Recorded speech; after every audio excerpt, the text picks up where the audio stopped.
क्षेम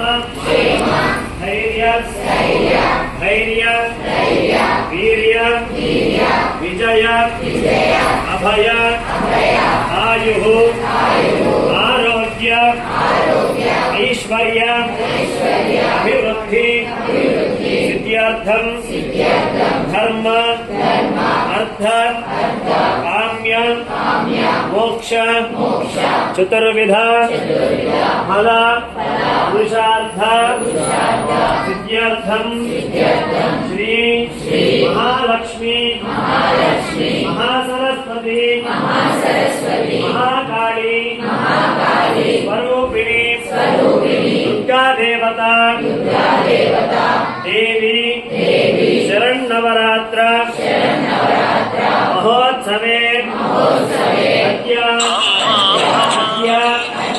सरस्वती देवी पूजा ब्राह्मण मुखेन अहम अद्य करिष्ये అక్షతల్లి కుడి చేతిలో వేసుకోండి. మళ్ళీ అక్కడ కాయం దగ్గర వేసి నమస్కారం చేసుకోండి.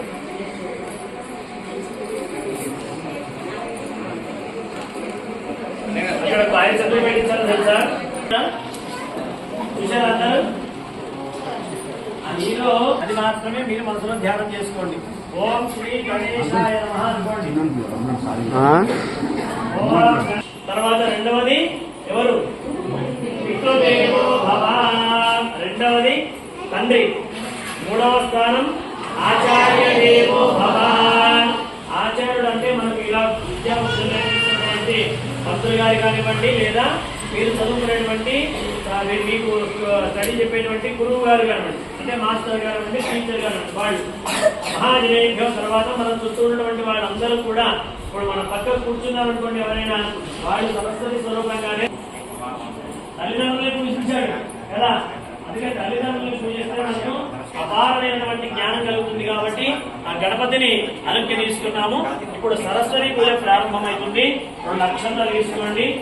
ఓం శ్రీ జ్ఞాన సరస్వతి